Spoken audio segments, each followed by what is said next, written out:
Eh, de la letra de cambio, ¿qué tienen ustedes de temas que hemos tratado de la letra? Estuvimos mirando el tema cuándo se debe presentar la letra de cambio, el pago, la fecha de vencimiento, los 8 días comunes siguientes, aceptación, acto voluntario, a la vista por consentimiento, convencimiento cierto, las partes que intervienen en la letra. Sí, perfecto. Vimos el protesto de la letra y todo eso. Sí, doctor. Sí, doctor. Sí. Eso lo vimos, sí, señor. Ah, bueno. Bueno, entonces yo creo que el tema de la letra está agotado ya. El otro título valor interesante es el cheque. El cheque.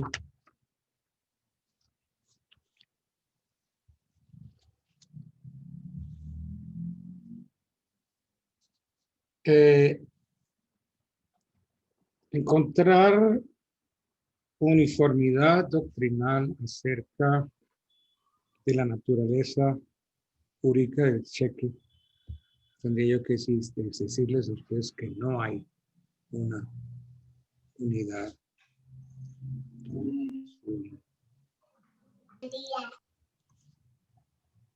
No hay una uniformidad doctrinal para explicar la naturaleza jurídica del cheque. Hay unos que quieren explicarla a través de la figura del mandato.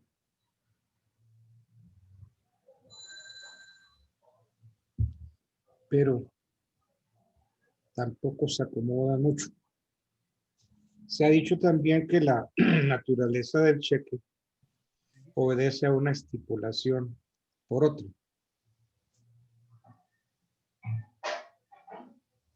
Y recientemente se ha sostenido que el cheque es toda una institución de cambio que está atada a una institución bancaria. Es decir, no puede hablarse de cheque sin referencia a un banco. Y cuando nos referimos a un banco, estamos ya en presencia del contrato de cuenta corriente.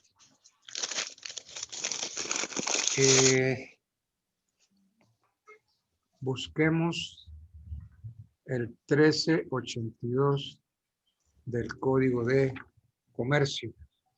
A ver qué nos dice el 1382 del Código de Comercio.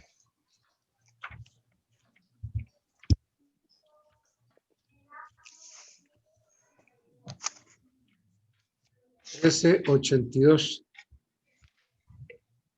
está ubicado en el título de los contratos bancarios. Y en el capítulo primero habla de la cuenta corriente bancaria. Dice el 1382, por el contrato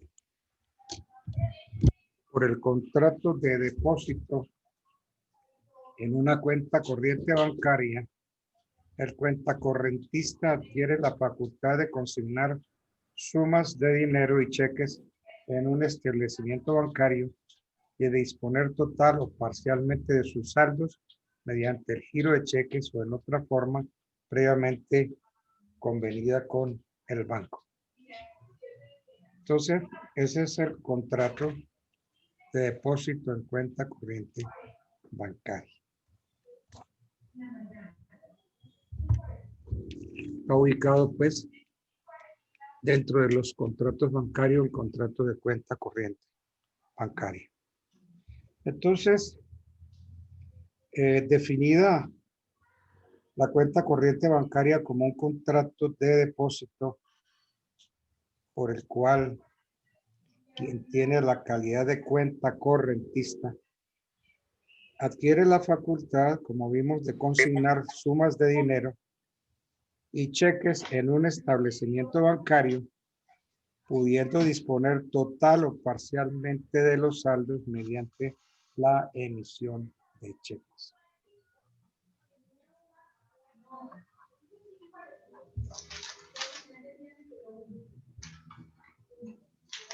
Entonces, el contrato de cuenta bancaria está precedido de la solicitud de apertura. Quien sea aceptado como cuenta correntista debe suscribir el reglamento del contrato de depósito en cuenta corriente bancaria, por lo cual adquiere obligaciones tales como mantener provisión de fondos, permitir los pagos parciales, utilizar talones de cheques creados por el banco, responder por el giro de cheques o por dejar espacios en blanco de los mismos. La ley 46 del 23, conocida con el nombre de ley bancaria,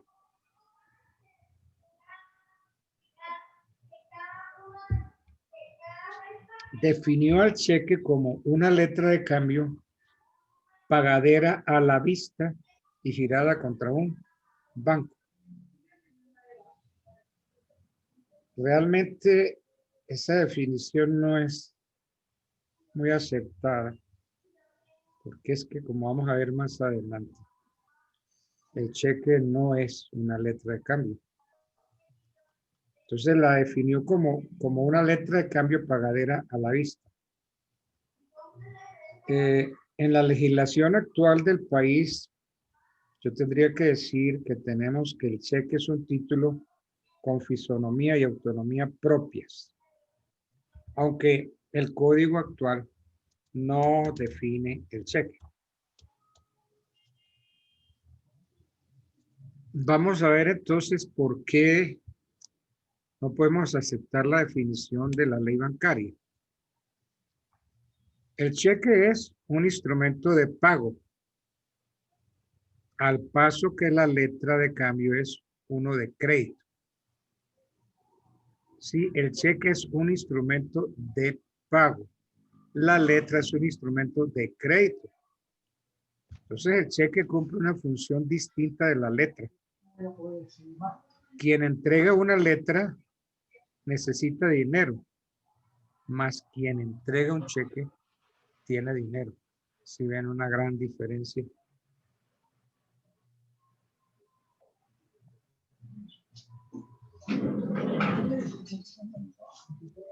El objetivo fundamental del cheque es sustituir el pago en billetes de banco haciendo las veces de dinero.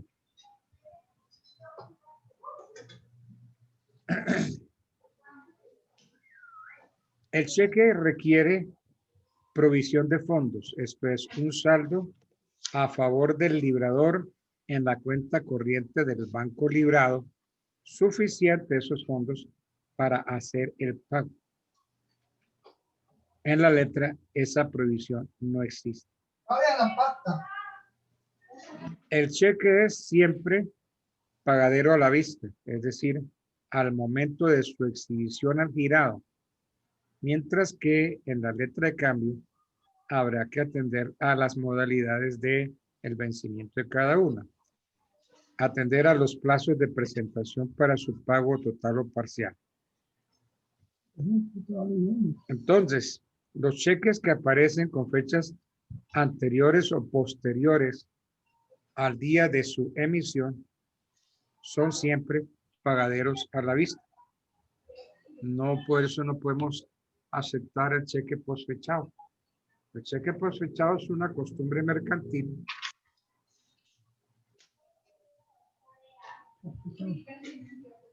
se entrega un cheque y se le dice a la persona, al acreedor, dice, mira, no me cobres este cheque, sino entre una semana, 15 días. Ese es un cheque posfechado. Pero El tenedor del cheque, si quiere respetar la fecha, lo respeta y si no, lo presenta para su pago.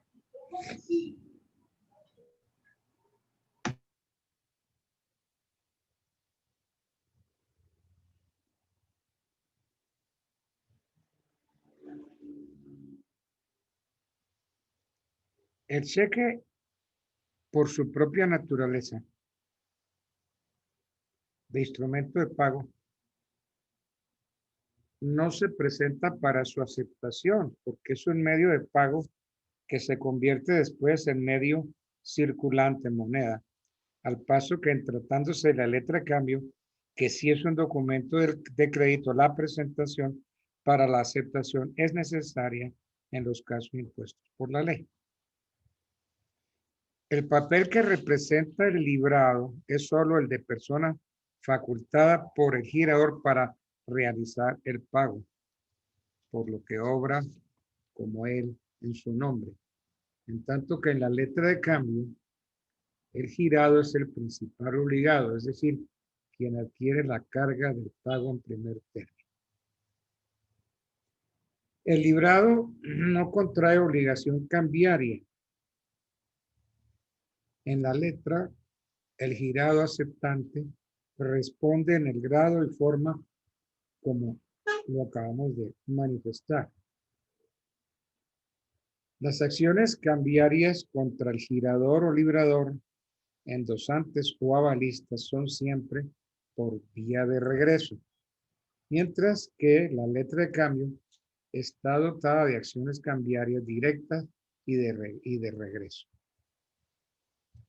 El girado de un cheque es siempre un banco. Ahí no hay nada que hacer. Y el girado en una letra puede ser una persona natural o una persona jurídica. El cheque está penalmente reglado, mientras que la ley punitiva no establece protección para la letra de cambio. La acción cambiaria del cheque prescribe para el último tenedor en 6 meses desde su presentación. Igual para los endosantes y avalistas en 6 meses desde que hagan el pago. En la letra, la acción cambiaria de tipo directo prescribe en 3 años, como lo estipula el 789 del Código de Comercio. Y para las acciones por vía de regreso prescribe en 1 año, que se cuenta desde su protesta o desde el vencimiento, una vez termine el tiempo para la presentación. La acción cambiaria del cheque está también sometida a la caducidad por falta de presentación al pago y protesta.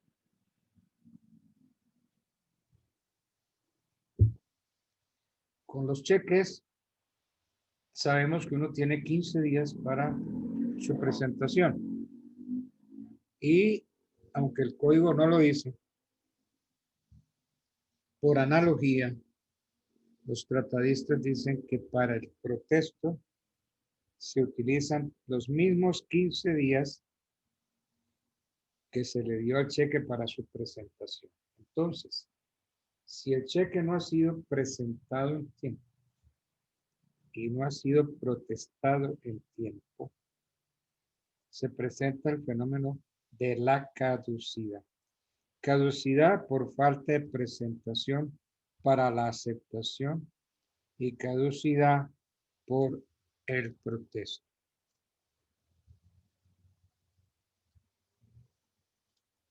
¿Qué requisitos y menciones debe contener el cheque?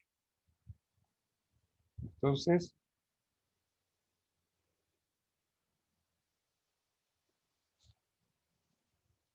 conjugando lo dispuesto en los artículos 621 y 713 del Código de Comercio,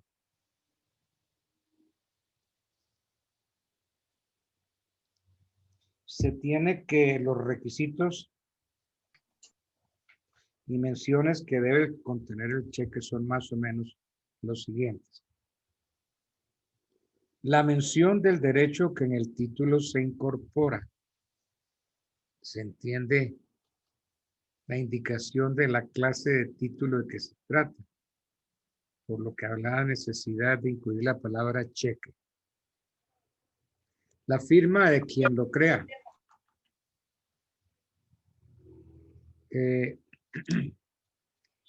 Esta firma, como hemos visto en la parte atinente a la firma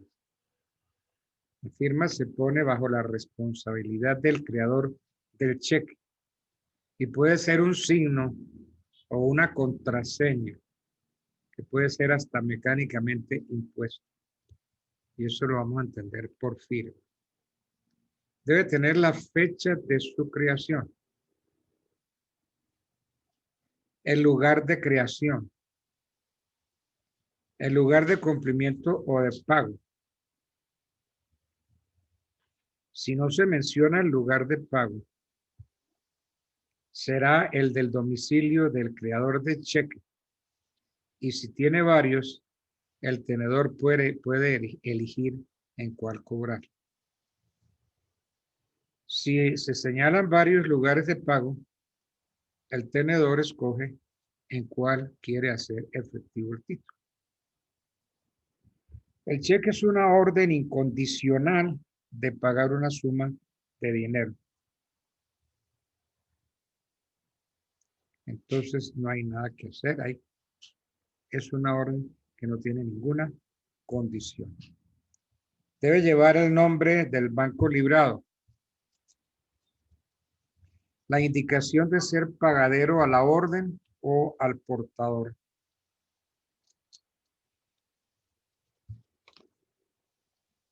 Y debe hacerse pues en formularios autorizados por los bancos. Bien. Los cheques son negociables, pero puede haber una limitación o limitaciones a la negociabilidad de los cheques. Es posible restringir la negociabilidad de los cheques de conformidad con el artículo 715 del Código de Comercio. Miremos aquí, yo cojo el código. Miremos el artículo 715. ¿Qué nos dice? La negociabilidad de los cheques podrá limitarse insertando en ellos una cláusula que así lo indique. Los cheques no negociables por la cláusula correspondiente o por disposición de la ley solo podrán cobrarse por conducto de un banco. Entonces, se puede limitar la negociabilidad de un cheque. Eso dice el 715.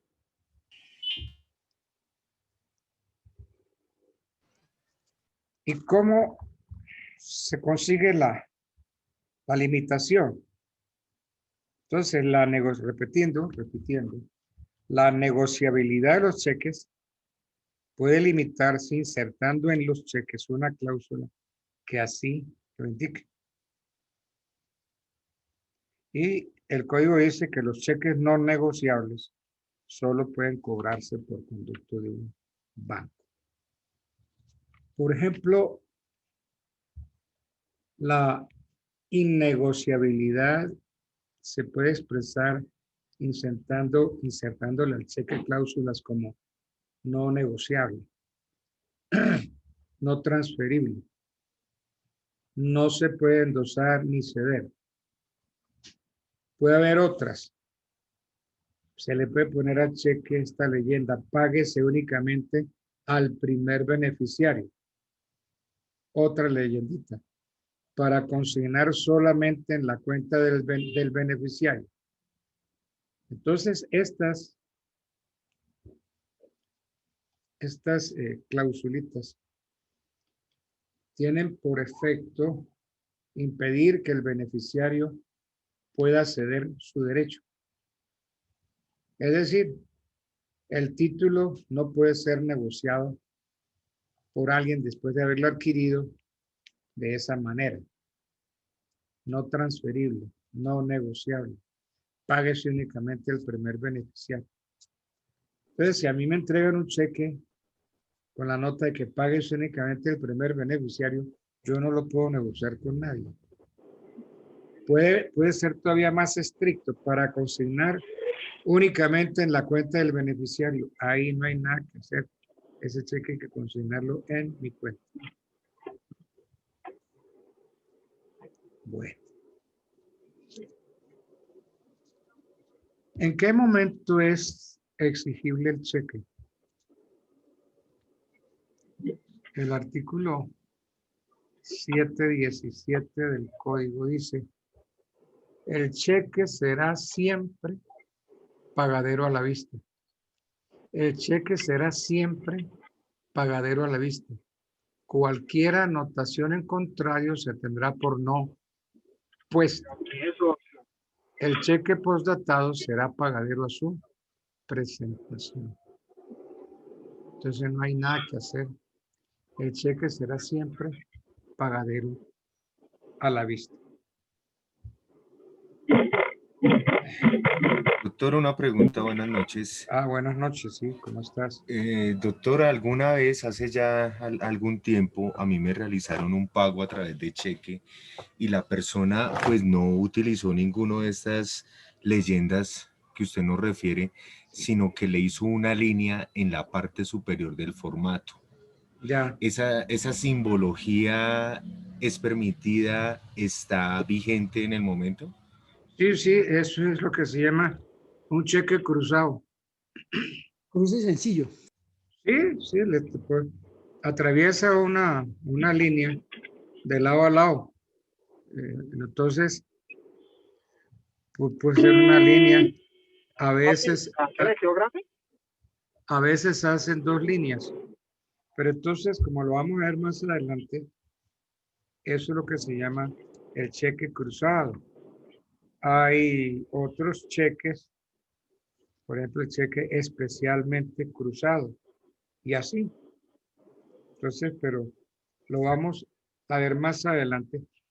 Eso significa que ese cheque tiene que consignarse en una cuenta corriente.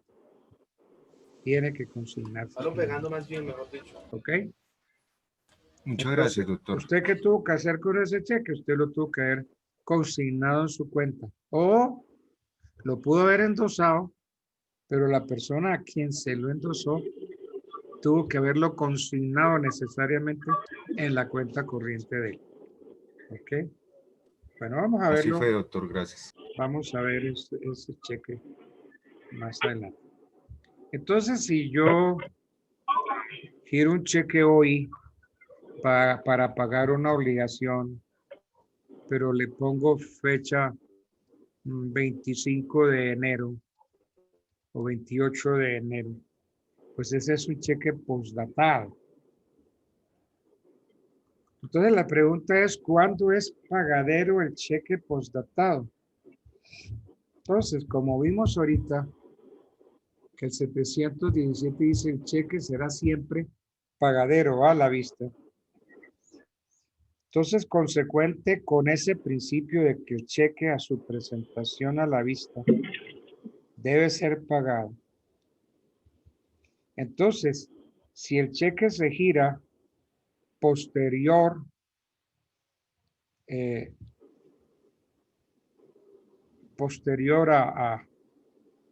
a su presentación, esa postdata no surte efectos jurídicos ni obliga al beneficiario o tenedor a esperar a que se llegue ese día, el 25, el 28.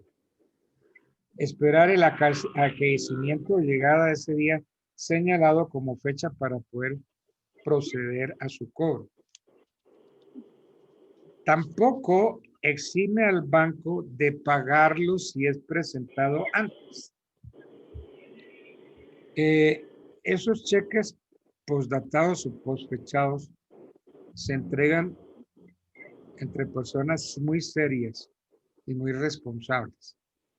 Hombre, yo te pago esto, pero ve, consígname el cheque el 25, el 28, entonces te voy a girar un cheque a favor tuyo para el 25, 28 de enero.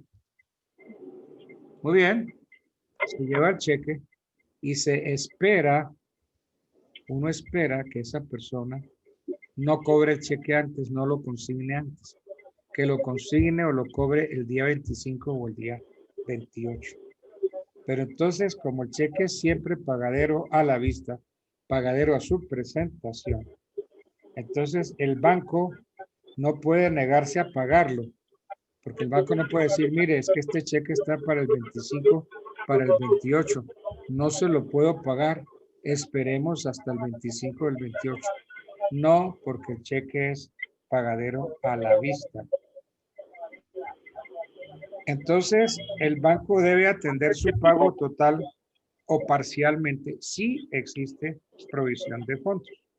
Si hay fondos, entonces lo debe pagar.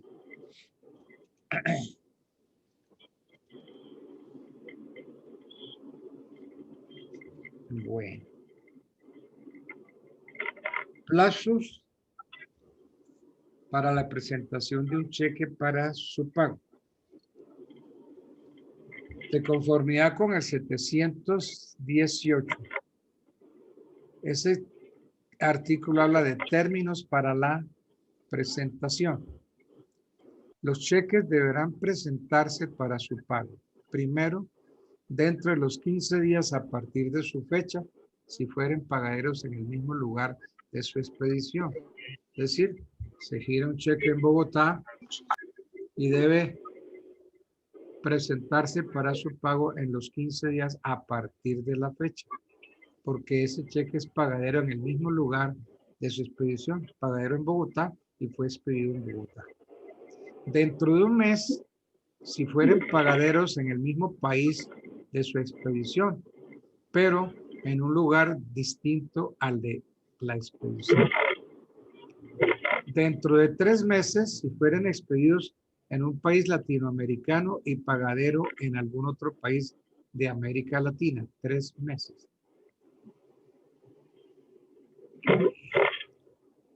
Fue expedido en Colombia para ser cobrado en Perú o en el Ecuador.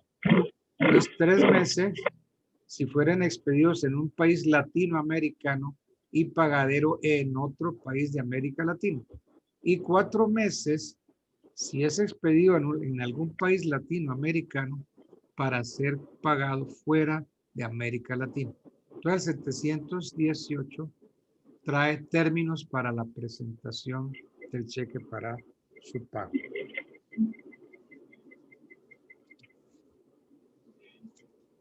Presentación extemporánea de un cheque para su pago, ¿sí? A pesar de los plazos legales de presentación para el pago del cheque, como lo dice el 718, la ley permite la presentación extemporánea de estos títulos ante el librado para hacerlos efectivos y autoriza al banco pagarlo si el girador tiene suficiente provisión de fondos. O puede hacer oferta de pago parcial en caso de que el depósito no sea suficiente, siempre que la presentación se haga dentro de los 6 meses que siguen a su fecha de creación.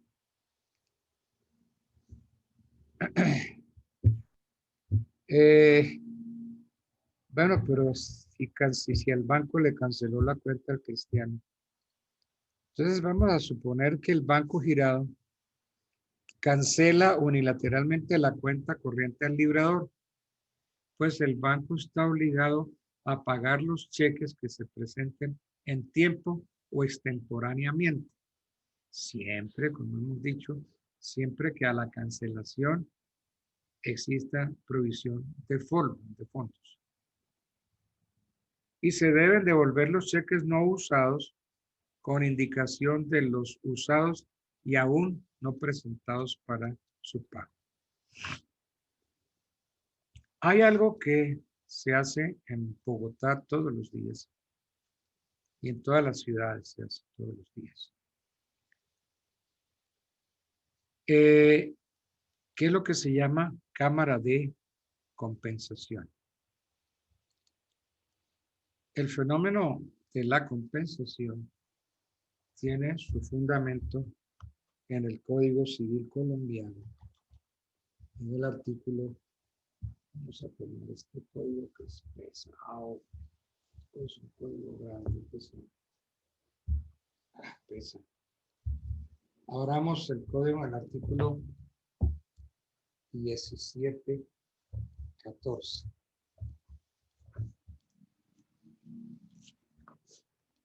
A ver qué nos dice.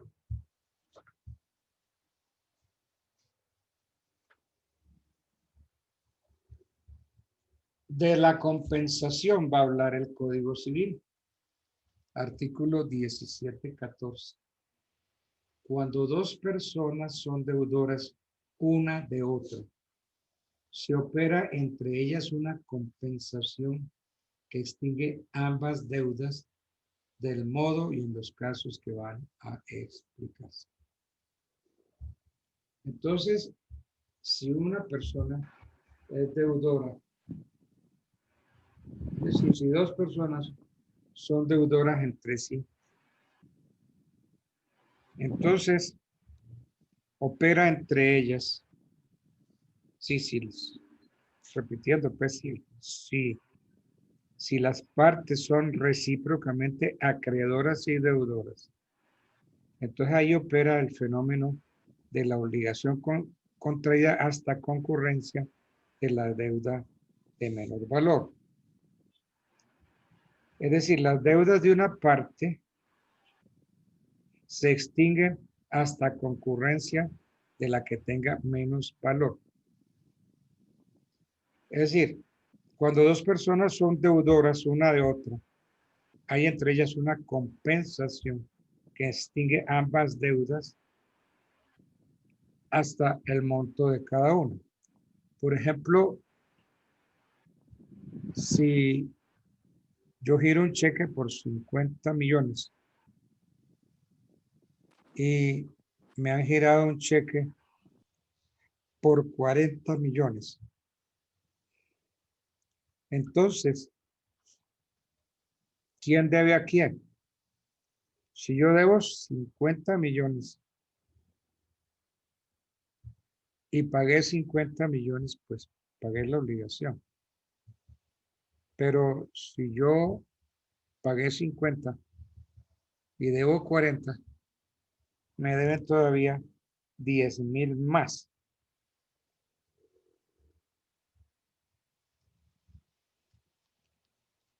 Esto opera todos los días en el Banco de la República. En el Banco de la República, los bancos se reúnen en cámara de compensación. Entonces dice un banco al otro, dice el Banco de Colombia, le dice, por ejemplo, al Banco de Occidente, Banco de Occidente, yo tengo tantos cheques suyos a mi favor. Entonces usted tiene que pagarme esos cheques, esa suma que está a mi favor.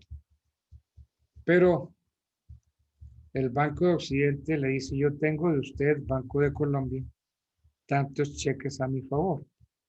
Entonces, compensemos. Si yo le debo a usted tanto y tiene cheques míos por valor de tanto, entonces compensemos. Queda un saldo a favor suyo. Nosotros quedaremos pendientes de pagarle el resto del saldo. Entonces, la compensación, la presentación de un cheque en cámara de compensación que se hace en el Banco de la República surte los mismos efectos que la que se ha hecho directamente al librado.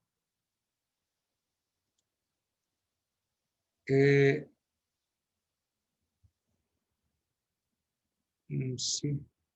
Los bancos en su actividad diaria reciben en calidad de girado cheques pagaderos por ventanilla y otros que obrando como cuenta depositarios de un cliente reciben cheques de otra cuenta correntista girados contra otros bancos legales o foráneos. Entonces, implica que cada banco está en la obligación de cruzar cuentas con los demás bancos con el propósito de liquidar los créditos hasta concurrencia del menor valor, dejando en claro los valores que un banco le debe al otro. Es lo que se llama cámara de compensación. Entonces, al final de la jornada bancaria, todos los días, en el Banco de la República, los bancos se reúnen, hacen esa operación y ahí se anota que finalmente el Banco de Colombia le quedó adeudando al Banco de Occidente tanta suma, al banco tal tanta suma. Y que el banco tal le quedó debiendo al Banco de Colombia tanta y tanta suma, para después entonces compensar las deudas.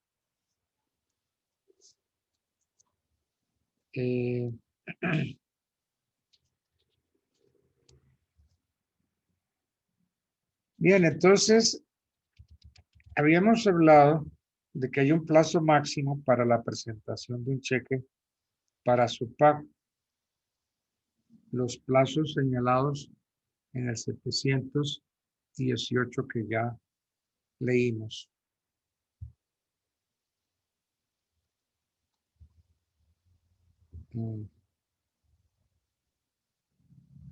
Marcan el límite que tiene el tenedor del instrumento para cobrar. Entonces, el cheque debe presentarse para su pago dentro de los 15 días siguientes a su creación. Entonces, si no se presenta, ya hay caducidad de la acción cambiaria. Y también debe protestarse en tiempo. Entonces, si no se protesta en tiempo, también hay caducidad de la acción cambiaria por falta de protesto o porque no se protestó en tiempo. Sin embargo, a pesar de esto, todavía quedan 6 meses más para cobrar el cheque. Yo me presento hoy a cobrarlo y no me pagan el cheque. No me lo pagan porque no hay fondos. Entonces, queda constancia que lo presenté en tiempo para su pago. Y inmediatamente lo protesto. Entonces, quedó el protesto también hecho en tiempo para su pago. A pesar de esto, todavía el banco puede pagar el cheque que me giraron. Y entonces para eso la ley manda 6 meses para ser cobrado. Entonces mi chequecito que hoy no me lo pagaron, yo empiezo a ir al banco. ¿Qué hubo? ¿Hay plata? No, no hay plata. ¿Qué hubo? ¿Hay fondo? No, no hay fondo. Y así puedo estar jugando durante 6 meses.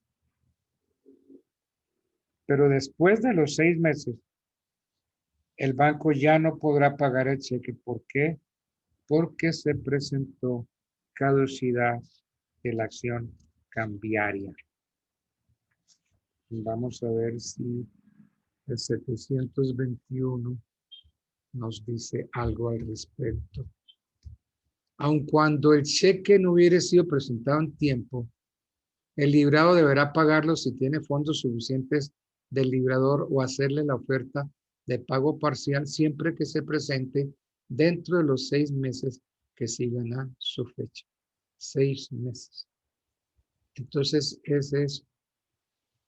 ahí termina la acción cambiaria en los 6 meses. Significa también que esos 6 meses se dan para que yo presente una demanda ejecutiva por no pago de cheque. Si me giran un cheque y no me lo paga, y yo he ido varias veces al banco y no me lo paga, pues yo puedo iniciar un proceso ejecutivo con ese cheque. Pero tengo que pensar que el término ese se interrumpe si la demanda se notifica en debida forma al deudor. Yo tengo que jugar con el tiempo para la presentación, el estudio de admisión y la notificación. Si ya dejo pasar esos 6 meses, entonces ya hay caducidad de la acción cambiaria del cheque. Bueno. El cheque, cuando no es pagado por culpa del librado, el código establece una sanción del 20% del valor del título.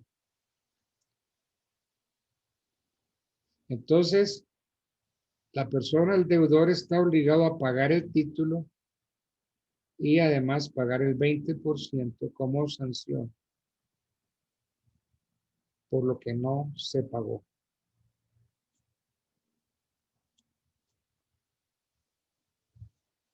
Bueno.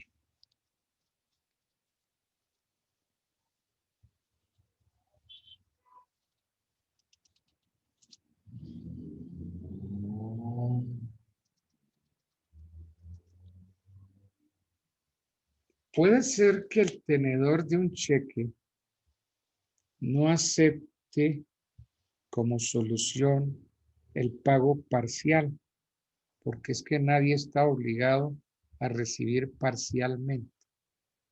Entonces, si el tenedor del cheque no acepta la solución parcial del título oportunamente presentado,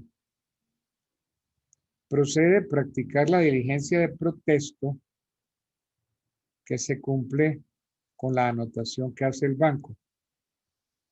Y hace la anotación, el banco pone la anotación de no haber sido pagado ni siquiera parcialmente por rechazo del tenedor. Bueno.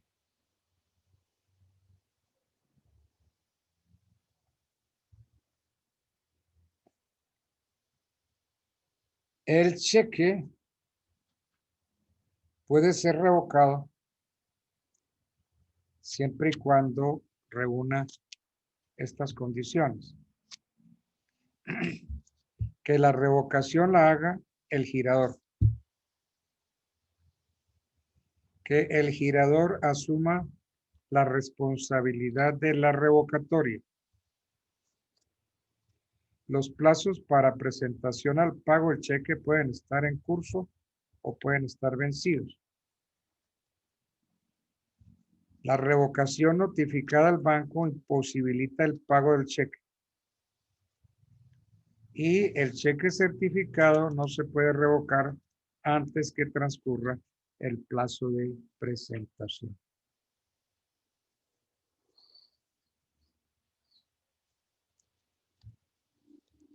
Bueno.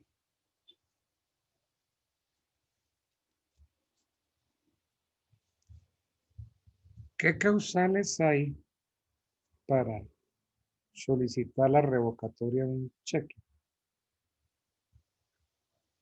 Se pueden citar algunas. Cuando se produce la caducidad de las acciones cambiarias de regreso, ahí se puede solicitar la revocatoria del cheque. Cuando transcurre el término de prescripción, cuando ha sido decretada su cancelación por extravío, hurto o destrucción total del cheque. Cuando el cheque ha sido alterado. cuando el contrato extrabancario adolece de objeto o causa ilícitos, o cuando carece de causa, o cuando su giro se debe a la existencia de un vicio del consentimiento. Cuando se ha entregado el cheque con la intención de no hacerlo negociable, o cuando todavía no se ha entregado. Estos, digamos, que son las causas para solicitar la revocatoria de un cheque.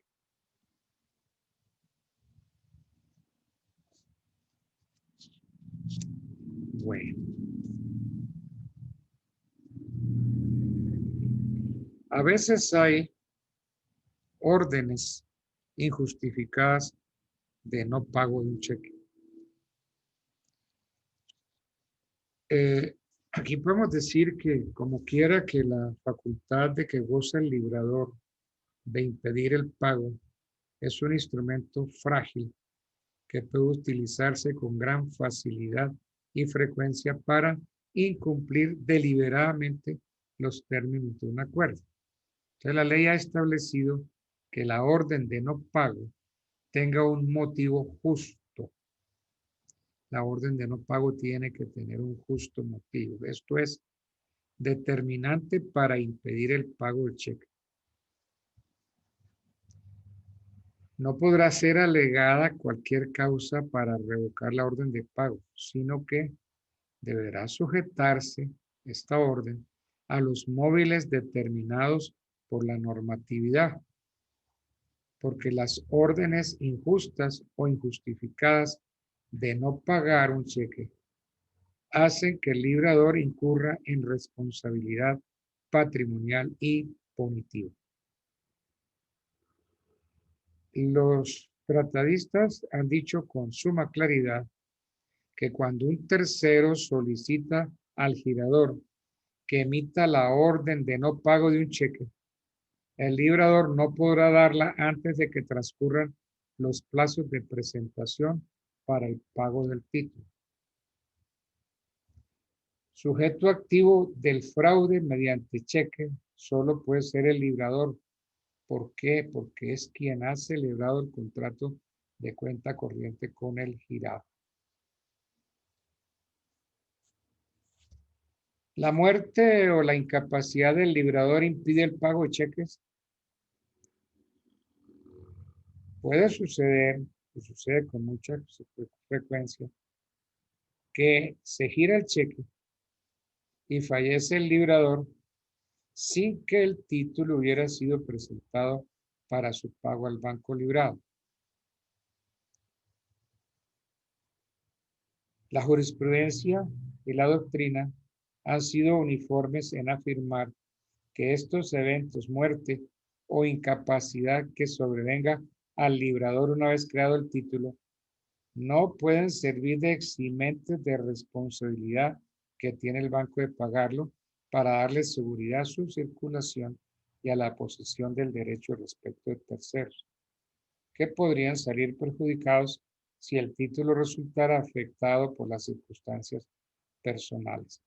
Es que pasa muchas veces de que una persona gira un cheque y después de girado muere. Entonces, los familiares denuncian el hecho al banco. Y entonces, los bancos no pagan los cheques, que porque esos cheques tienen que ir a un proceso de sucesión.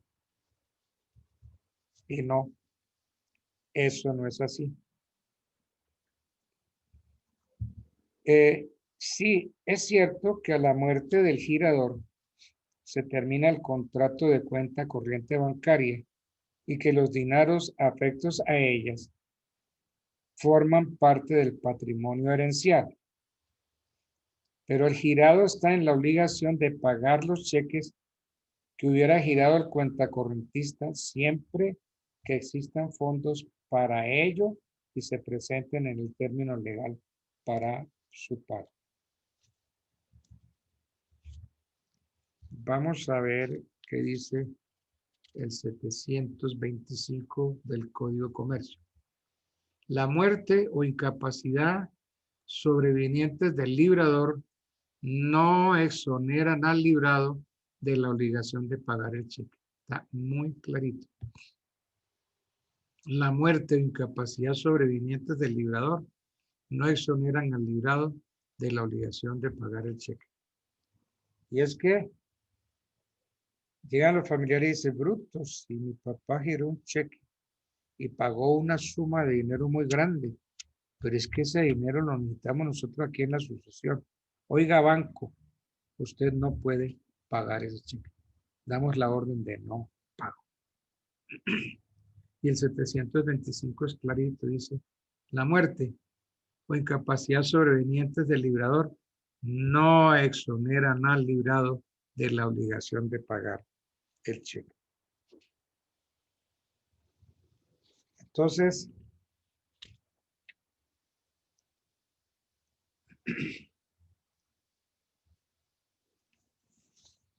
¿qué explicación se puede dar a esto del 725?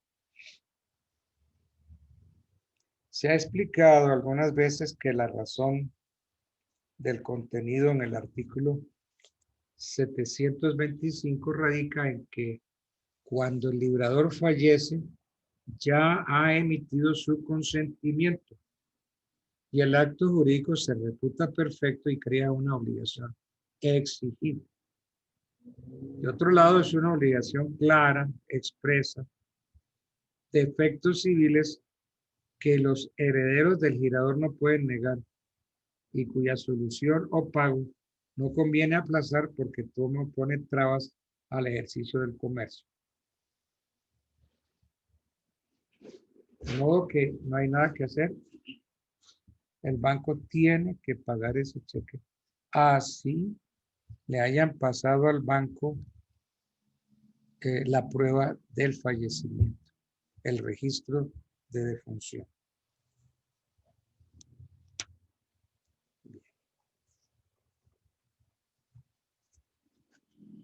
Es que eso pasa con mucha frecuencia.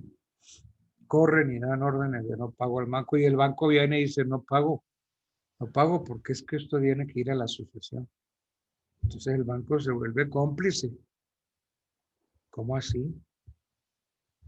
Si para el momento en que giró había provisión de fondos y la firma es la del causante, pues ya hay un negocio jurídico, ya se emitió, ya hubo un consentimiento. Profe, una inquietud Señor, a ese respecto. Digamos, listo, si el cheque fue girado por la persona que falleció, pues bien, si cuando existe esa firma única ante el banco para que paguen los cheques.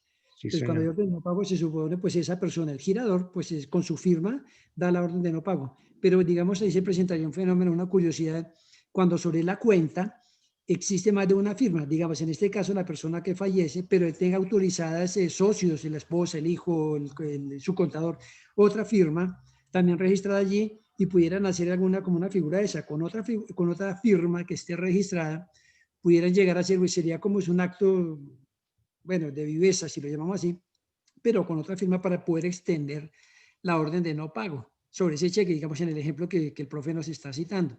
Cuando exista más de una firma registrada en el banco, que pueden llegar a ser, Sí, claro, pero el que falleció giró el cheque en vida. Ahora que para la presentación para el pago se necesite de otra firma, pues esa otra firma, si ya está estampada en el cheque, pues hay que pagarlo porque no puede decir, mire, es que yo me niego a que se pague el cheque porque cuando yo lo firmé, fulano estaba vivo, pero ahora que murió, entonces ese cheque no se va a pagar. Entonces, ¿cuál es la razón para que no se pague? No, en ese evento, claro, perfecto. No, sino que digo yo, el evento cuando van las, pues más firmas, si alguno quisiera hacer como una triquiñuela, por decirlo de alguna suerte, de querer extender la orden de no pago, lo que usted explica, de pronto no, necesitamos la plata para la sucesión, pero no, si lo libró, lo firmó, y es pagarlo sencillamente, gracias. Sí, es que está clarito. El 725 dice la muerte o incapacidad sobrevenientes del librador no exoneran al librado de la obligación de pagar el cheque, bajo ninguna circunstancia. Murió y el banco tiene que pagar. Lo demás son triquiñuelas a las que hay que ponerle un punto final con esa orden del 725 del Código de Comercio. Sí, porque es que No. cuando el librador fallece, Pero póngase a sonar primero el Pajita, porque el Pajita creo que no está fallando. cuando el librador fallece, ya emitió su consentimiento. Y entonces el acto jurídico se reputa perfecto y crea una obligación exigible. ¿Sí? Bueno. ¿Qué es el protesto del cheque? A ver, toca decir que la formalidad del protesto no se encuentra definida en ningún código.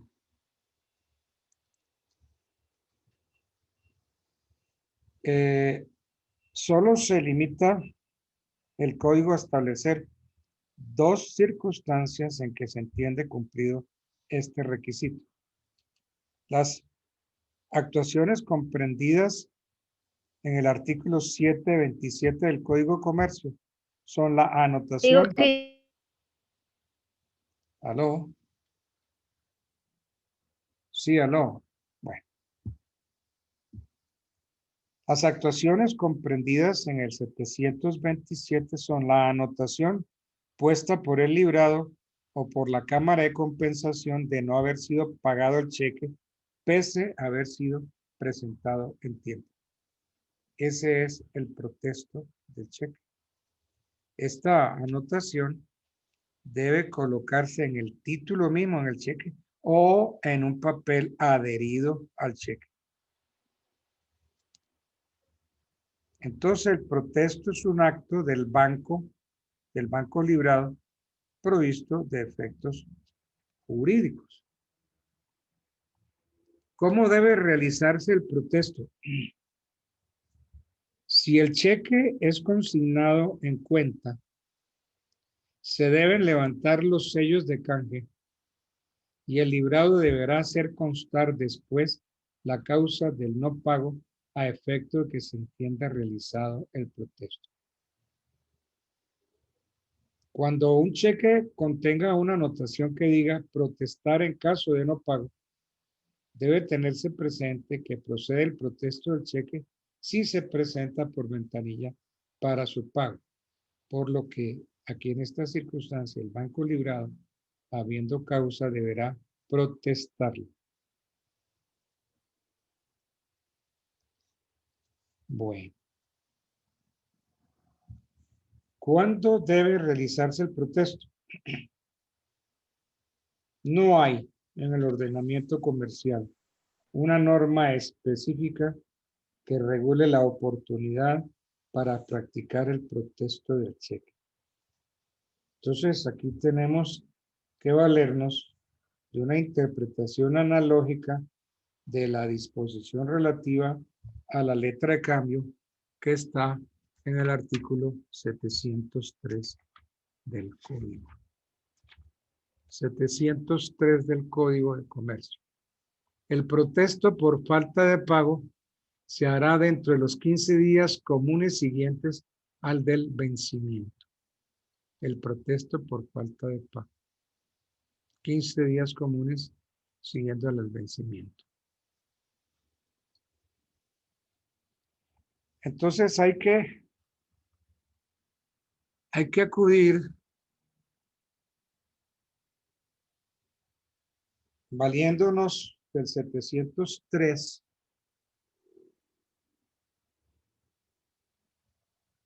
del Código de Comercio. Porque en verdad no hay una norma específica que regule la oportunidad para practicar el protesto del cheque. Entonces, por interpretación analógica de la disposición 703, que es relativa a la letra de cambio, se le aplica al cheque. Entonces, El protesto procede dentro de los 15 días siguientes al vencimiento, contado tal plazo en días comunes y de conformidad como lo indica el 718 del Código de Comercio sobre oportunidades para la presentación del pago. ¿Dónde debe realizarse el proceso? Tampoco aparece entre las disposiciones relativas al cheque ninguna que haga referencia al lugar en donde se deba practicar el protesto. Por lo que tenemos que auxiliarnos nuevamente en las disposiciones sobre la letra de cambio, específicamente el artículo 699 del Código de Comercio que dice: el protesto se hará en los lugares señalados para el cumplimiento de las obligaciones o del ejercicio de los derechos consignados en el título. Por tanto, el protesto del cheque debe cumplirse en el mismo lugar en que procede el protesto de la letra de cambio. Entonces, todo es por extensión analógica.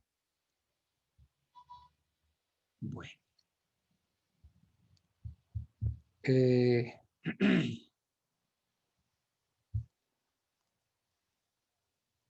Hay una obligación del banco girado, obligación que no cumplen los bancos, de devolverle al librador los cheques originales que haya pagado.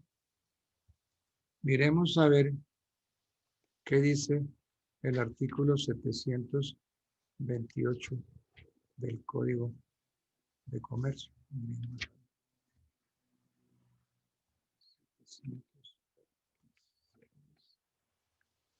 728. Todo banco estará obligado a devolverle al librador, junto con el extracto de su cuenta, los cheques originales que haya pagado. Esta es una obligación que a veces resulta peligrosa para nosotros los señores. Nosotros tenemos que darle instrucciones al banco de que los cheques, que casi no lo hacen nunca, que los cheques que hemos girado, si nos lo van a devolver, nos lo hagan a una dirección específica. Pero si ponemos como dirección la casa, ¿qué sucede? Que esos cheques que yo giré llegan a la casa y allá está la señora. Y la señora entonces empieza a mirar cheque por cheque. Joyería Bauer, 3 millones de pesos. Motel tal. Y empieza la señora a ver la actividad privada de uno. Y este bendito fue a la joyería Klein y Bauer. Y allá que se compró, allí pagó, giró un cheque por 30 millones de pesos. ¿Qué pasó? Y la señora se va a la joyería, dice: señora, aquí estuvo el señor fulano tal, compró un collar de diamantes o compró un anillo, así, así, así, así. Entonces, ¿se imaginan ustedes el problemita que tiene el cristiano? Porque le tienen la prueba. ¿Y usted a quién le regaló, a quién le dio ese anillo? Porque a mí no me ha dado ningunos aretes, ningún collar, ningún anillo. ¿A quién le entregó eso? Ah, no, que es que yo se lo di a mi mamá el Día de las Madres. Vaya a ver si le creen a uno. Bueno, sí, esto que parece un juego ha sucedido y ha sido terrible en algunos matrimonios. Porque está la prueba del dinero gastado por el hombre, giró cheques. Entonces, los cheques pagados deben devolverse al girador. Es una obligación. Pero, profe, sin embargo, en la práctica realmente jamás eso no sucede. porque el banco digamos, queda como garante de tener esos títulos, pues el código lo dice claro, pero realmente en la práctica no se da. Los cheques los conserva el banco. Si el girador necesita algún cheque, pues pide una copia, una fotocopia, alguna cosa para verificación digamos, en su extracto o de alguna persona o mirar de pronto los endosos. Pero en la práctica, la verdad, nunca se da que con los Sí, extractos. no se da, pero Sin embargo, sí, no, el código lo no se contempla. da ahora, pero ha habido casos, gerentes muy correctos, que dicen, yo estoy en la obligación de devolverle al librador los cheques que ha girado, porque el banco no puede quedarse con esos cheques. Esos cheques se los tiene que entregar a su girador. Y es que es una obligación, mire, el 728 dice, todo banco estará obligado a devolver al librador junto con el extracto de su cuenta los cheques originales que haya pagado. Es una obligación que tiene el banco. Y entonces el desarrollo de esa obligación ha sucedido más de 4 cosas. Claro, los bancos no devuelven los cheques, ¿no? No para proteger al cliente nada, sino que no lo hacen. Pero si de pronto un banco se acuerda que es su obligación devolver los cheques y los devuelve y se los manda a la casa, usted se imagina qué pasa. Yo no quiero pensar qué pasaría en mi casa si llegaran unos cheques y mi señora me dice a mí, óigame, y este cheque de 10 millones, en razón de que, ¿y por qué me quiere usted explicar este cheque y este otro de 5 millones?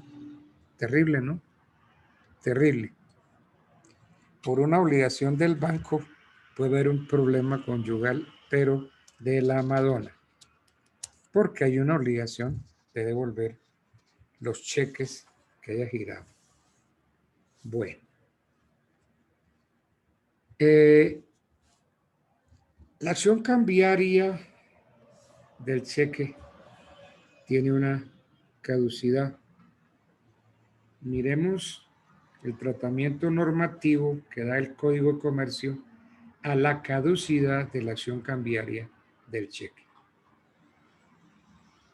En términos generales, la caducidad de la acción cambiaria en el cheque se encuentra establecida sobre la base de haber emitido el librador la orden incondicional de pago y esta no se cumple por razones ajenas. Y entonces transcurre el plazo legal para su presentación al pago y su protesto en tiempo oportuno. Al respecto, mencionemos que el artículo 729 del Código de Comercio consagra la caducidad de la acción cambiaria en el título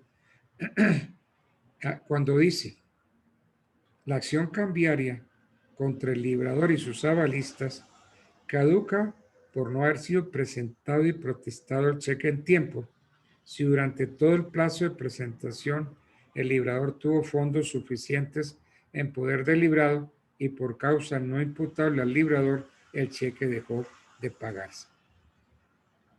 Entonces, la acción cambiaria también contra los demás signatarios caduca por la falta de presentación o protesto oportuno.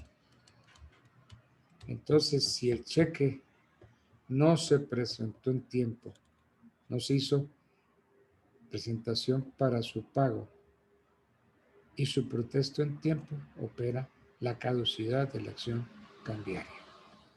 Entonces el proceso ejecutivo se cae. Señor juez, no hay título ejecutivo porque el cheque base de esta acción ejecutiva sufre de caducidad en su acción cambiaria. Y aquí le presento una certificación del banco en que dice que ese cheque fue presentado para su pago pasados los 15 días de que habla la ley y fue protestado pasados los 15 días de que habla la jurisprudencia. Entonces, como había caducidad para el momento de la demanda, entonces, señor juez, usted no debió haber admitido la demanda porque el título no prestaba mérito ejecutivo. Pero se habla de la acción cambiaria del cheque.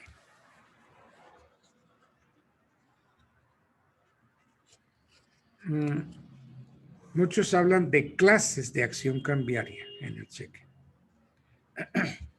Para no sembrar confusiones, digamos o advirtamos en primer lugar que la acción cambiaria es una sola, es decir, la misma cualquiera sea la persona contra quien se dirige. Ocurre si que según sea su destinatario, esta será directa o indirecta. La acción cambiaria es directa ¿cuándo? La acción cambiaria es directa cuando el demandado es el principal obligado, o sea, el librador. Y será indirecta o por vía de regreso cuando quien debe responder por el pago es parte secundariamente obligada. ¿Quiénes son? Los endosantes, según las voces del 781 del Código de Comercio. Miremos a ver qué dice el 781 del Código de Comercio. Ay, ¿por qué los códigos los hacen tan pesados?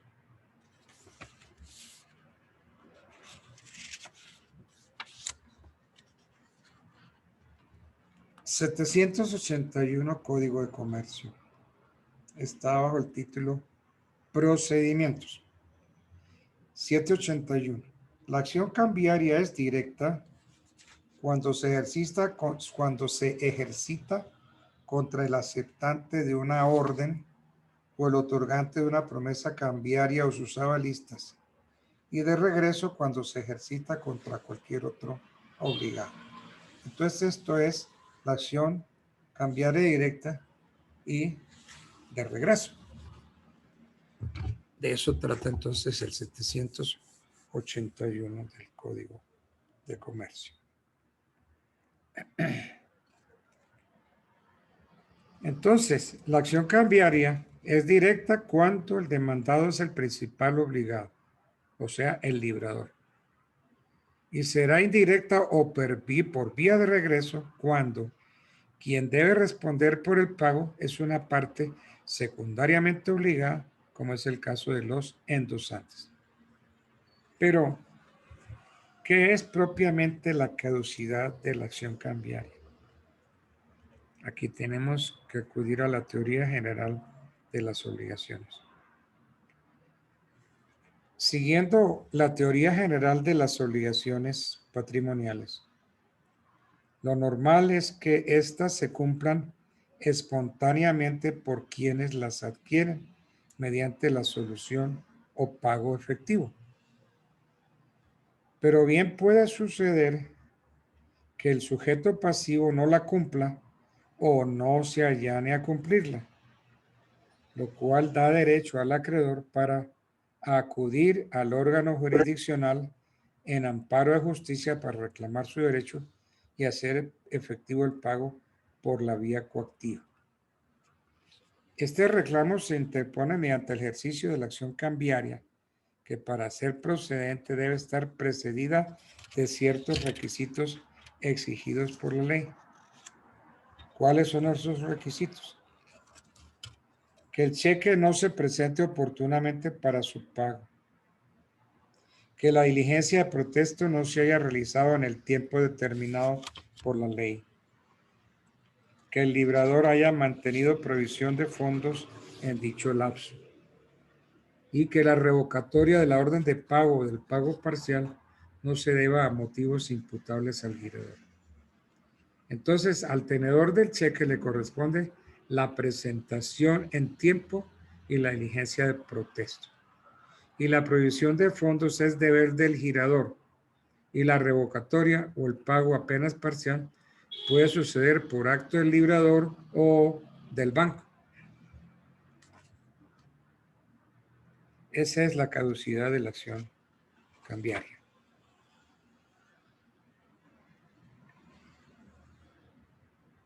¿Quién declara la caducidad y contra quién se ejerce? ¿Quién? La pregunta es, ¿quién declara la caducidad y contra quién se ejerce? La caducidad puede ser declarada de oficio por el juez, es decir, sin mediar petición de parte, al contrario de lo que ocurre con la prescripción, pero también puede ser alegada por la parte demandada, o sea, por el librador y sus avalistas o por el endosante y sus avalistas, mediante la formulación de una excepción que puede ser excepción previa o de fondo y debe proponerse dentro de los 10 días siguientes a la notificación del mandamiento de pago en el proceso de ejecución. Entonces, ¿quién declara? Puede ser declarada de oficio o puede ser también alegada por la parte demandada. Entonces, la caducidad, tanto el demandante como el demandado. Si es de oficio, por el juez.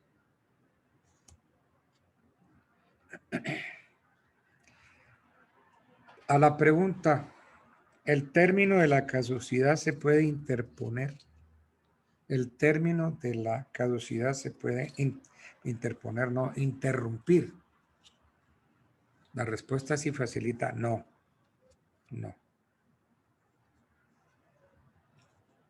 El 788 del Código de Comercio responde a este interrogante. Cuando dice, los términos de que depende la caducidad de la acción cambiaria no se suspenden sino en los casos de fuerza mayor y nunca se interrumpen. 788 del Código de Comercio. Los términos de que depende la caducidad de la acción cambiaria no se suspenden, sino en los casos de fuerza mayor y nunca se interrumpen. Esto queda muy clarito.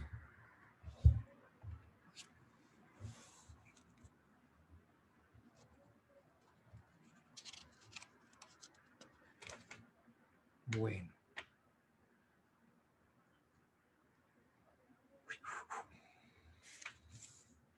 Bien. Tratemos un tema interesante. Prescripción de la acción cambiaria en el cheque. ¿Qué es la prescripción extintiva de una obligación? Nuestro ordenamiento establece dos tipos de prescripciones. Uno, encaminado a la adquisición de un derecho y otro a la extinción. ¿Sí? Hay prescripción adquisitiva y hay prescripción extintiva. Acordémonos de la teoría de las obligaciones. Entonces, repito, hay dos tipos de prescripciones. Una encaminada a la adquisición de un derecho y otro a la extinción de una obligación. Con respecto a la prescripción extintiva, el Código Civil en sus artículos 2535 y 2539 hace alusión a ella y expresamente la define como un modo de distinguir las acciones y derechos ajenos por no haberlos ejercido durante cierto tiempo, siempre que se hubieran cumplido los demás requisitos legales. Miremos a ver 2535 del Código Civil. Se está alcanzando.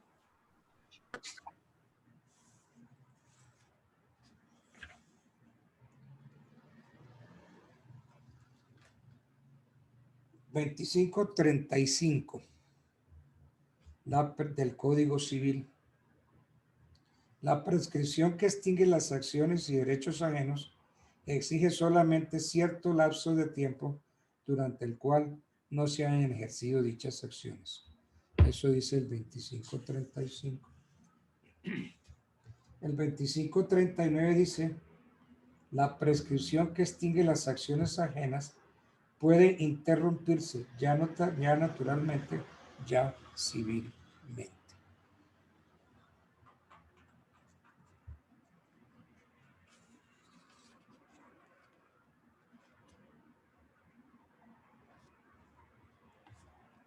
Entonces,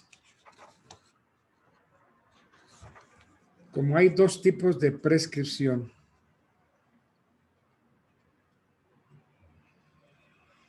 ¿por qué el código habla de la prescripción adquisitiva y de la prescripción extintiva? Es decir,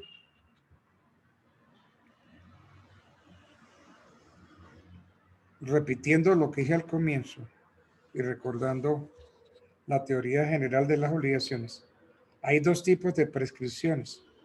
Una encaminada a la adquisición de un derecho y otra a la extinción de una obligación. Entonces, repitiendo, con respecto a la prescripción extintiva, el Código Civil en sus artículos 2535 y 2539 hace alusión a ella y expresamente la define como un modo de extinguir las acciones y derechos ajenos por no haberlos ejercido durante cierto tiempo, siempre que se hubieran cumplido los demás requisitos legales. Su fundamento estriba en que en la órbita del derecho no es posible que queden situaciones sin definir cuando el titular de un derecho o acción abandona su cumplimiento o exigencia de manera tal que las obligaciones se redimen por el transcurso del tiempo, es decir, por la prescripción. El efecto liberatorio de la prescripción extintiva se funda en la negligencia o en el abandono que el titular hace de su acción o su derecho. Pero, ¿qué es la prescripción de la acción cambiaria?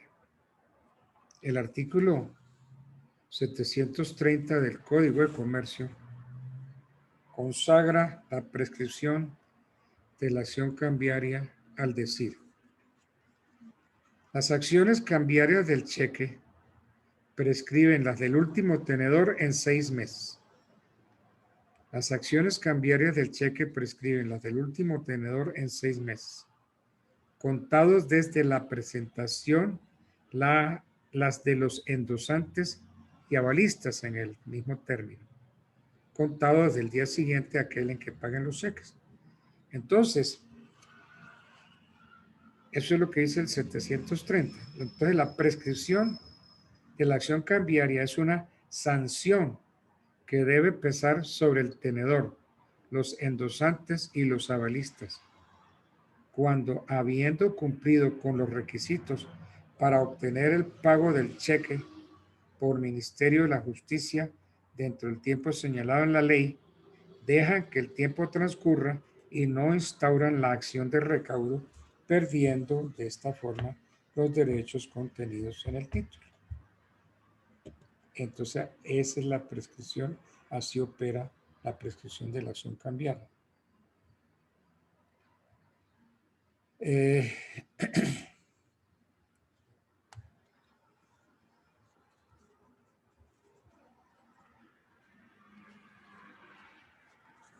¿Cuáles serían? Bueno, es que hay varias preguntas que uno se hace en este punto. Yo aquí me hice una serie de preguntas en mis apuntes. ¿Quién puede aducir la prescripción y contra quién? Y otro es requisitos necesarios para que obre la prescripción de la acción cambiaria en el cheque. ¿Quién puede aducir la prescripción y contra quién? Entonces, yo tengo aquí en mis apuntes que la prescripción de la acción cambiaria puede ser aducida por el librador o sus avalistas, por el endosante o sus avalistas que cancelen la obligación y contra los obligados por vía de regreso, quienes en nombre y representación, quienes obren en nombre y representación de los anteriores. La prescripción puede ser aducida en contra de las siguientes personas: contra el tenedor del cheque, contra los endosantes o avalistas que hubieran hecho el pago. ¿Quiénes pueden aducir? ¿Y qué requisitos son necesarios para que obre la prescripción de la acción cambiaria en el cheque?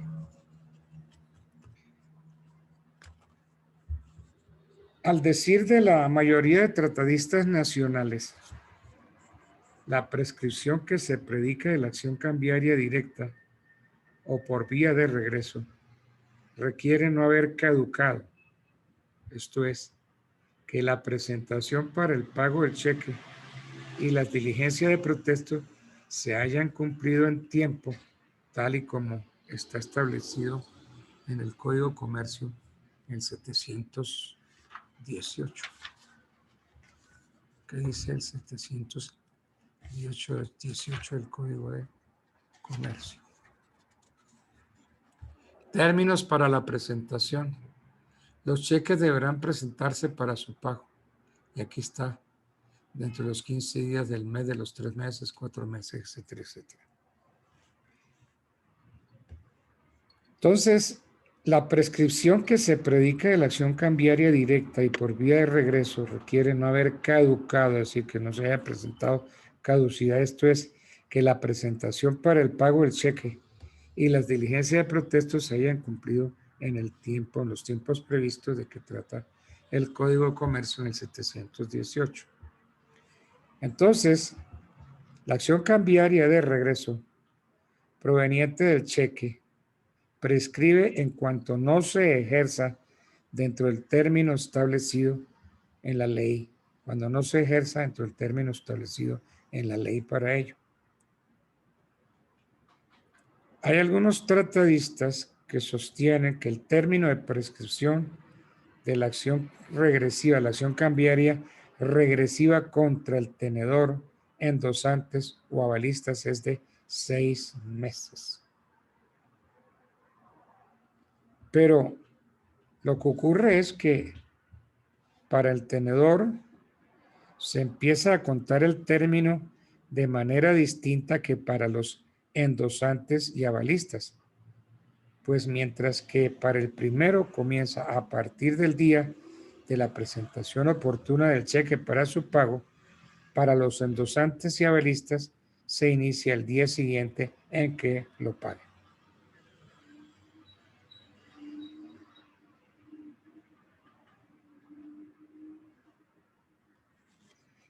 Bueno. Pregunta: ¿cómo se cuenta el término de prescripción de la acción cambiaria del cheque? ¿Cómo se cuenta el término de prescripción de la acción cambiaria del cheque? Ahí tenemos que decir que ni la jurisprudencia ni la doctrina han sido uniformes en cuanto al sistema que determine a partir de qué momento debe empezar a contar el término de prescripción, dadas las diferencias que resultan de comparar los artículos 718 y 721 del Código de Comercio, según se mire la situación respecto del último tenedor o de los endosantes o avalistas. Entonces, hay unas opiniones encontradas. Con relación al último tenedor, hay un grupo que sostiene que, si bien es cierto, la presentación debe hacerse, como dicen ellos, ab inicio, dentro de los plazos del artículo 718.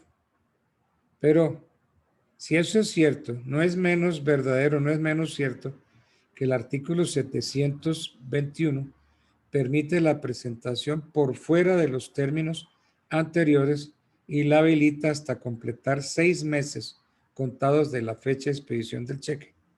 De manera que no resulta un exabrupto pensar que solo a partir del vencimiento de los 6 meses desde la fecha del cheque empieza la prescripción de la acción cambiaria. Interesante, ¿no? Muy interesante. Hay otro grupo de tratadistas que sostienen que la interpretación correcta para determinar a partir de cuándo se inicia el término de prescripción se logra armonizando los artículos 718 y 730 del Código de Comercio, en cuanto que el tenedor goza de 15 días o 1, 3 o 4 meses desde la fecha del cheque para hacer oportunamente la presentación al pago y empezando a partir de ahí la configuración de la prescripción liberatoria. A esta afirmación llegan esos tratadistas fundándose en el principio de que la prescripción se inicia desde cuando el derecho siendo exigible no se ejerce, esto es, que agotados los plazos contenidos en el 718, toda presentación es extemporánea, por lo que desde ese momento debe contarse el término prescriptivo. Uy, sí, señor. Eso es con relación al último tenedor. Con relación a endosantes y avalistas, a nuestro juicio es necesario armonizar, como en el anterior, los artículos 718 y 730 del Código de Comercio sobre el comienzo del término de prescripción frente a los endosantes y avalistas, por cuanto si así no ocurriera, cada endosante y avalista que pagara por vía de regreso antes de cumplirse los 6 meses desde la última negociación estaría dotado de igual plazo para cobrar a su endosante o avalista anterior y así hasta llegar a la posición del librado. Entonces, esa sería otra interpretación que no me gusta, no estoy muy de acuerdo con ello. Se interrumpe la prescripción de la acción cambiaria del cheque. ¿Qué podemos decir? La prescripción, es decir, su transcurso, puede interrumpirse en los siguientes casos. Cuando cursa proceso para la reposición de un cheque, a fin de que el documento sustitutivo reemplace al título que no puede continuar su circulación por hallarse en precarias condiciones de conservación. Cuando cursa de igual manera un proceso tendiente a la cancelación del cheque por robo, hurto o extravío y no sea posible conocer su legítimo tenedor o conocer el paradero del cheque. La prescripción de la acción cambiaria puede interrumpirse siempre que se haya cumplido el siguiente procedimiento. ¿Cuál es el procedimiento?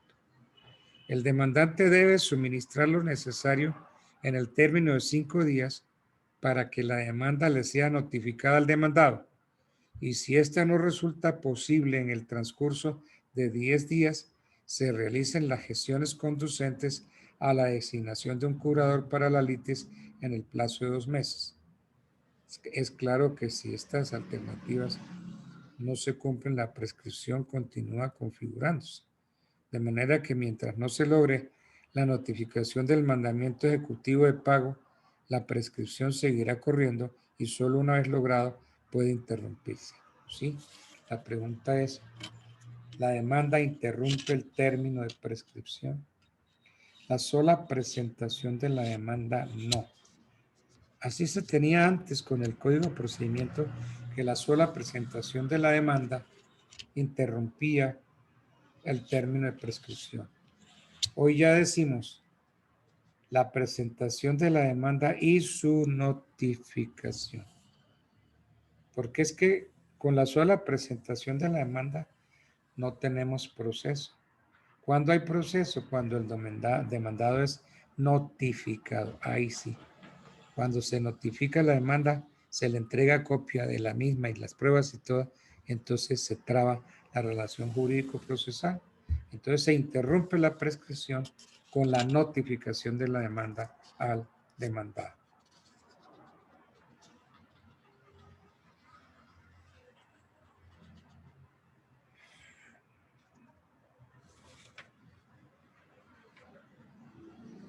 Bueno.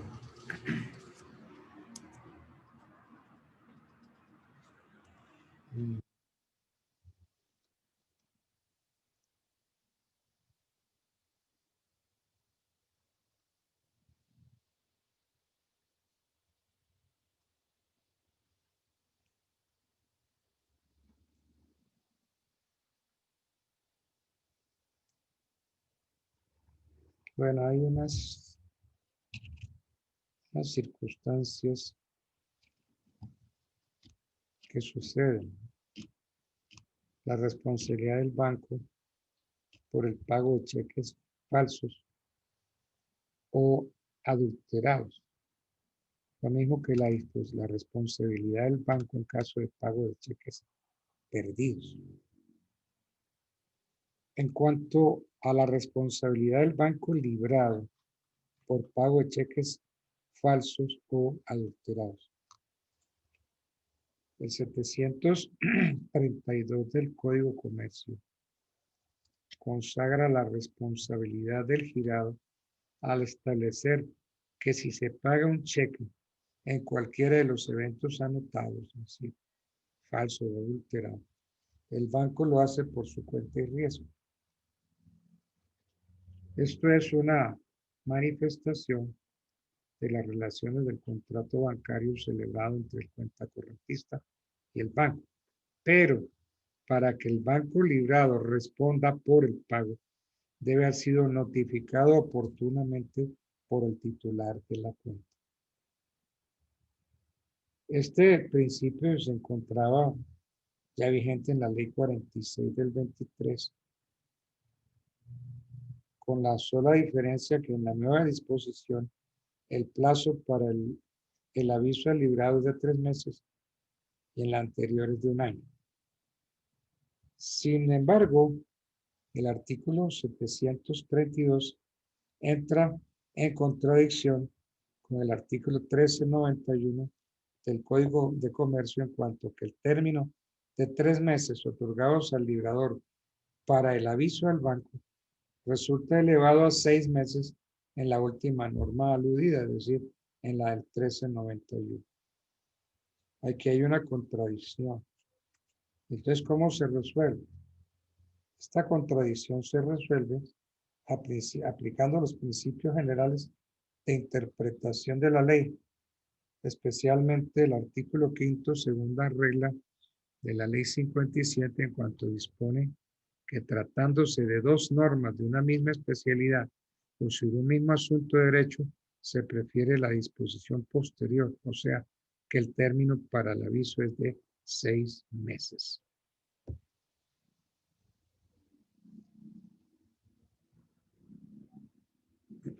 Bueno.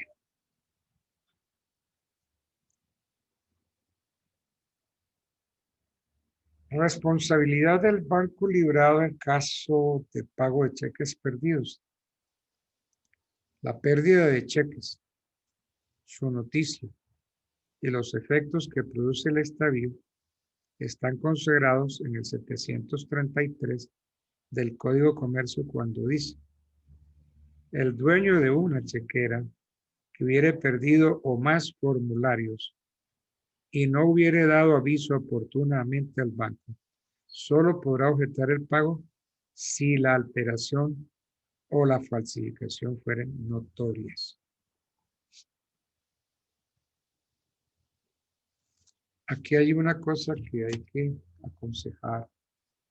Cuando uno reclama chequeras, a veces pide unas chequeras de 50, de 100 o de 500 cheques. Y entonces en el banco le entregan a usted la chequera y le hacen firmar un recibo. Y después, en su oficina, se pone a mirar la chequera y, oh sorpresa, falta un cheque.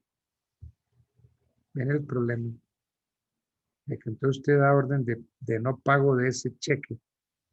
Ese cheque fue perdido. Entonces, en ese caso que dice el 733, que el dueño de una chequera que hubiera perdido uno o más formularios y no hubiera dado aviso oportunamente al banco, solo podrá objetar el pago si la alteración o la falsificación fueran notorias. Pero eso en caso de alteración de falsificación, pero no en el caso de la pérdida. Saber si se ha dado aviso o no de la pérdida del cheque es fundamental para determinar la responsabilidad. Si el aviso se ha cumplido oportunamente, la responsabilidad es del librado, pero si no se dio el aviso o si se dio tardíamente, la responsabilidad es del librador, salvo que la alteración sea fácilmente perceptible o la falsedad ostensible. Entonces, son dos las conductas que regula este artículo 733. La falsificación de la firma del cheque y la alteración de este cuando ya está diligenciado y firmado por una cantidad y luego es adulterado. Eventos que denotan conductas negligentes de parte del librador, puesto que la chequera le ha sido dado en guardia y solo a él corresponde la custodia de los cheques en limpio y de los diligenciados, pero aún no entregados. De manera que si uno de estos actos culposos ocurre, la responsabilidad del librador, salvo que hubiere dado aviso oportuno al banco o que la falsedad o la alteración hubieran sido notorias, con lo cual la responsabilidad recae sobre el librado. Bueno, dejemos entonces por ahí para continuar mañana, Dios mediante. Un placer saludarlos. Una buena noche. Gracias, doctor. Gracias, doctor. Muchas gracias. Buenas noches. Buenas noches. Descanse, doctor. Gracias. Gracias, igual. doctor, muy amable. Hasta luego, Gracias. doctor. Gracias. A Chao, ustedes. profe, Gracias. gracias. Bueno. Finalizar. Finalizar.